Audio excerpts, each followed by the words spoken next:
thank you very much for inviting me to this panel and for organizing it and for sharing, for letting us share our experiences. Well, I just want to know, to note, like, speaking from my own experience of teaching at Nazarbayev University, we went online starting from March and we're still teaching online. So our campus is empty of students. Students are not allowed on campus. So everybody is in their homes, which I guess which is also unexpected. It was unexpected to students because they were in this, like kind of generational um, campus atmosphere, yeah, where they study hard, yeah, but they also, socialize and so on. But suddenly they are home with their parents, and they are 20. It's not like they are our age, right? They want to. So it's just like I guess it's more burden on them than on us. But there is also like many burdens that are falling on us. And the trends that I'm noticing, like with this kind of change in terms of education going digital, going on Zoom, on YouTube, is that we are noticing the burst of educational bubble, right? And by education, there is a kind of notion of an educational bubble, like a real estate bubble. Right, so the bubble is that you have to go to some leading university, you have to pay lots of money for education, that education should cost, and particularly we know that it was like the sort of the trend setters was the US and the UK, where education is and still is very expensive. But nowadays, like many of our partners, like we have and many sort of colleagues in the US and the UK are facing these sort of cuts because the people are asking question, why should somebody pay for like $60,000 for education at Cornell online when you can get it on YouTube or you can get it on Coursera, and you can get, so it's just like, and this is sort of I guess hitting them, but it's also hitting us because we also had this mindset that like, at least I don't know, in our country it used to, like in my family it used to be okumasana dambolmai, saying if you don't study, if you don't get a diploma from some like lead some MGU or I know Harvard, or you will not be like Koshidesa Prabjuresa. You'll be sweeping streets, cleaning streets, you'll be a dvornik or somebody in and this is all going away because particularly the worth of diplomas, like it doesn't matter whether you graduated from Harvard or you graduated from Shymkent Technical University, like if you have skills like speaking, like communicating, like being good with media, like going on YouTube and being useful to other people, then it really doesn't matter where you hold your degree from. And this is a different environment. So all of the global educational hierarchies are going to change, and particularly with this sort of burst of educational bubble, but also with the change of the center and periphery. Nowadays, like I was just telling Kadir that I'm now on Zoom from just Kazgan. I was giving a lecture to Neon Moscow Open University from Shymkent on postcoloniality. I have my YouTube now, like I don't just teach in so the knowledge that used to be only the prerogative of Nazarbayev University students, the leading elite English language university. Now I understand that I have to, like I don't teach in Russian, I teach in English. In English, I teach in Russian and Kazakh because I want to reach larger audience. I want to be useful to the people in Kazakhstan because they're paying me. They are, they're saying, what's your use to us, to people here, like in Shymkent and in just Kazgan and so on. And I want to be useful, and I'm trying, and it's not only me, just like generally, education practitioners, they have to be useful locally because one of your questions, like what's next in the global for education in the global market, and it's a construct, a global market, like what's happening with the global market, and of course, like COVID is major kind of localization of all of us, right? Where all our mobility is hindered, our, and we sort of have uh, to look around and see kind of what kind of local knowledge can we produce, what kind of local knowledge is needed for the local market, what can we do, like here, like in just Kazan or in Shymkent and so on. And so, many of my students are not in Astana right now. They are,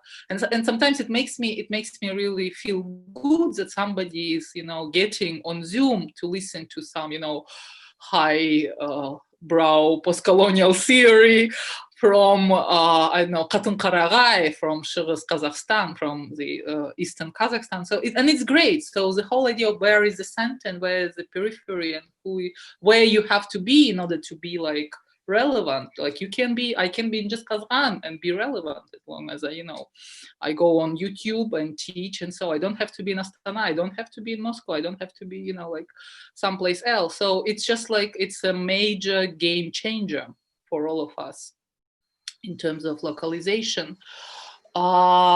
Then of course I talked about the cost, right? Like, because people are now going to ask like what is the cost, and what is the input and what is the output of education, what do we get and they're going to make like I guess higher education practitioners have to be very like the challenging times are coming when people like in the states, like we are in the state funded university, but even the state is going to ask like what's your use to us, what's your, like, how are you earning your upkeep, is it worth for the state to pay so many grants to students, like do we what kind of jobs we need like here on the ground, and do we what like the value of education is going to like be, it's how we and and it's happening even at the not only at the higher ed level, but also like at the how many schools are at least in Kazakhstan, like certain grades don't go to school, and people are organizing locally to have like like what's called trainers for. It's kind of, so the education is going outside of, and the elementary school and middle school and high school is still a prerogative of the state, right? In our region, like образование государственная прерогатива, образование бесплатное, but the states are failing to provide it because of the failing infrastructure, because of, so people are organizing themselves too. So maybe everywhere, including in Kazakhstan and including in the United States. So we're going to rethink all of these, like state, like education as a state provided something good, right, for public. Maybe it's going to be community driven, like what's needed for the community, what kind of knowledge is needed. So I talked about the devaluation of formal education and the voice of diplomas, right? So diploma is no longer like as a piece of paper. It's no longer, it's not going to be worth what it used to be worth. Like it's to be like formal requirement. In order to have this job, you have to have, and nowadays even Big Four, like you don't need to have a bachelor's to go to be hired for Ernst & Young and so on. So people are adjusting to a new world where these diplomas, they don't hold much value. So if they don't hold much value, like we are the people who are giving people diplomas, right? So we also have to rethink like what kind of market we have here. So the rise of online universities, as I said, now I have my own YouTube channel where I put like the courses I teach, like in the post-colonial theory and its application in Eurasia, and I go on YouTube and in my class I have 35 students, but on YouTube I don't know, maybe 1,000 people from Kazakhstan can watch me, right? And it creates like an impact which is not yet measured in some, in Hirsch or citation, but it's a real impact which I can tell my university, right? So look, or the state, or I don't know, like the funders who are funding our university, like what's your, so this is from my point of view, like what we have to do, how we have to change in order to continue to be useful and to capture the market education and to stay актуальными, to continue to be like useful. So I guess that's like the new kind of localization, socialization, and mediatization of education, which is going on, and we have to adjust to it. And I was just telling Kadir how I'm becoming an actress, because I'm always my face. Like before that, I used to be, I have to go to the university and to be dressed and so on. Now the dress doesn't matter, but my face matters, right?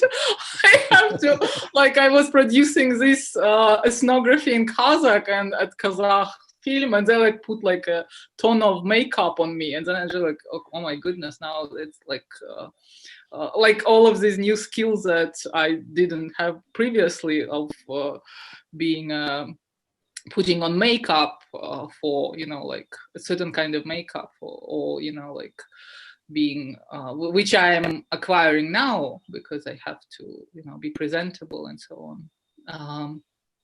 So this is just like, of course, a small maybe skill which is not relevant to all of you who are all looking good. You should see my room now. I am and healthy, yeah, and the room and the in the video and the bookshelves that you have, you know, yeah, and the lights and the bookshelves that you have to arrange behind, and everything, the corner, right, that you have to arrange behind you.